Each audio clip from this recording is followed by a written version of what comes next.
On va parler de la Guinée. La Guinée équatoriale, des affiches contre la présence de Yaya Jammeh en Guinée équatoriale. L'ex-président gambien exilé dans ce pays depuis 2017 a été accroché à Malabo par des opposants demandant que ce dictateur rentre chez lui pour y être jugé. Le parti Convergence pour la démocratie sociale, deuxième parti d'opposition en Guinée équatoriale, ne veut pas de notre dictateur, pouvait-on lire sur des affiches tendues devant son siège à Malabo, capitale du pays, tenu d'une main de fer depuis plus de 30 ans par Teodoro Obiang-Nguema. Le CPDS demande que ce dictateur, Yaya Jammeh, rentre dans son pays pour répondre de ses actes et crimes commis durant son règne. Germain Pouli, qu'est-ce qui peut tant gêner ce parti d'opposition dans la présence de Yaya Jammeh, qui visiblement depuis qu'il est là, il ne fait pas trop parler de lui? Non, il ne fait pas parler de lui, surtout qu'il a perdu sa couronne dans son pays, en Guinée équatoriale. On sait comment la CDP s'est battue avec succès pour qu'il quitte le pouvoir et toutes les garanties qui lui ont été données. Et la volonté aussi du président équato-guinéen de l'accueillir sur son sol pour faciliter la résolution de la crise post-électorale. Donc je pense qu'en réalité, il n'a pas posé un acte grave qui puisse amener des populations ou l'État de Guinée équatoriale à demander son départ. Maintenant, c'est la deuxième force politique de l'opposition qui le fait. On peut comprendre que c'est un argument que ce parti veut utiliser pour s'attaquer au président qui a offert l'hospitalité à Yaya Jammeh. Et donc, on dit qu'on ne veut pas de dictateur.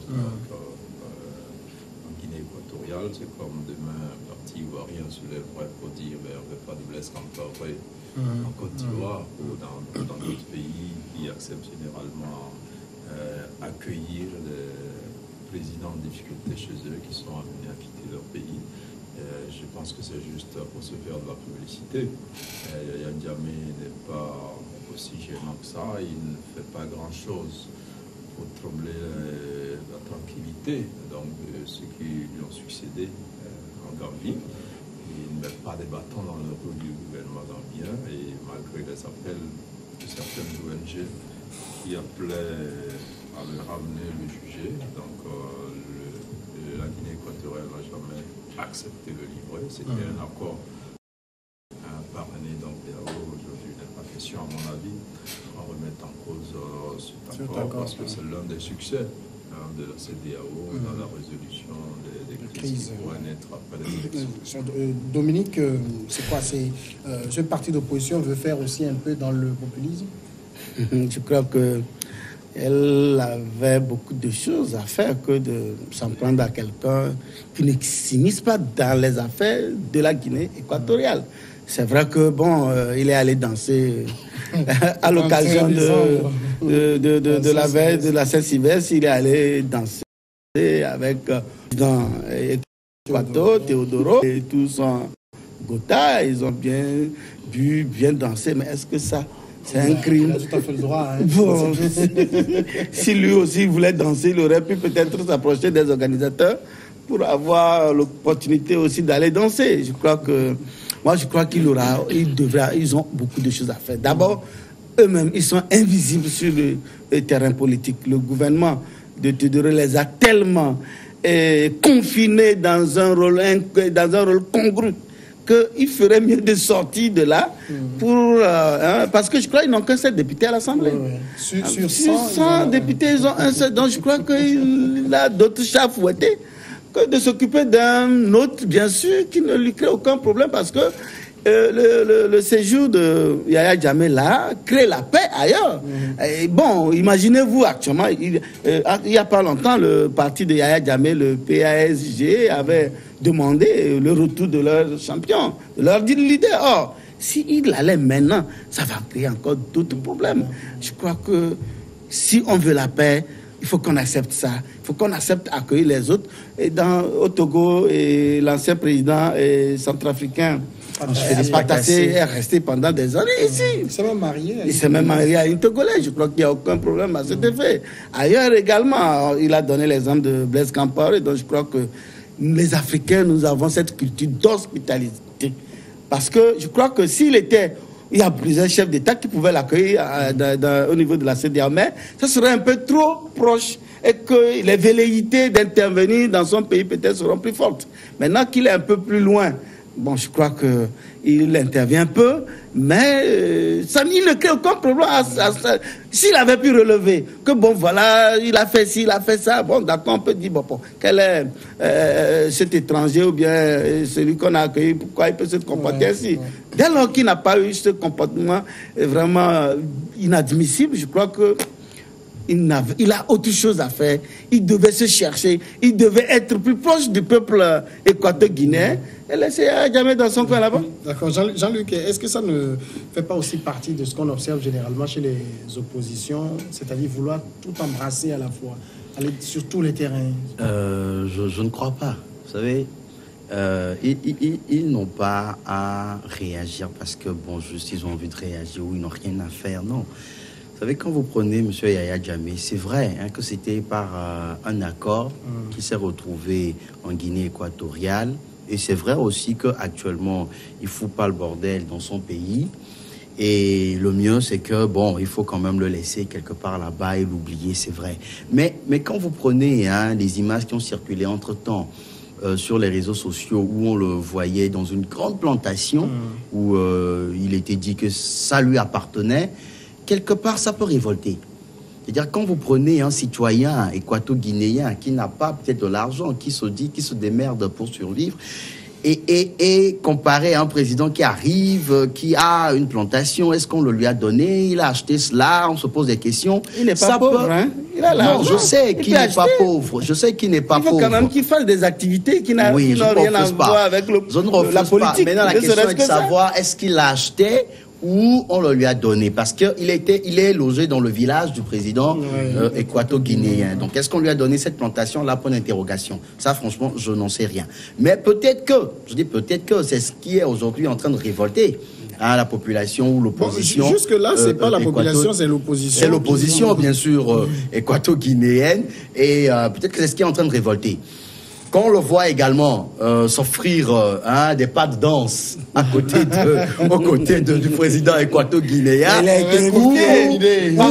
on sait que ce président-là, oui, au rythme de Kofi Olomide, où on sait que ce président-là, pour organiser des fêtes, attendez, il ne lésine pas sur les moyens. C'est pas à cause de lui qu'il fête. Non, je ne refuse pas. Avant l'arrivée de Yaya Jammeh. Je ne refuse pas. Mais ça aussi, ça peut révolter. Non, parce que la population équato-guinéenne est une population pauvre. Les gens, peut-être, qui n'ont pas trouvé à manger au moment où... Et là, je dis peut-être qu'ils sont en train d'atteindre le président équato-guinéen, mais en passant par Yaya Jammeh. Parce que, et là, je reviens sur ce que Dominique disait tout à l'heure, c'est une opposition qui est confinée, c'est une opposition à qui on ne donne pas la voix de s'exprimer, et donc peut-être que on veut peut-être atteindre le président équato-guinéen, mais on passe par Yaya Jammeh pour peut-être dire, toi aussi tu es un dictateur, puisque peut-être qu'ils n'ont pas le courage de lui dire directement que tu es dictateur ou tu te retrouveras en prison. Justement, Germain Pouli, le parti Convergence pour la démocratie sociale dit la Guinée équatoriale ne veut pas d'un autre dictateur. Voilà.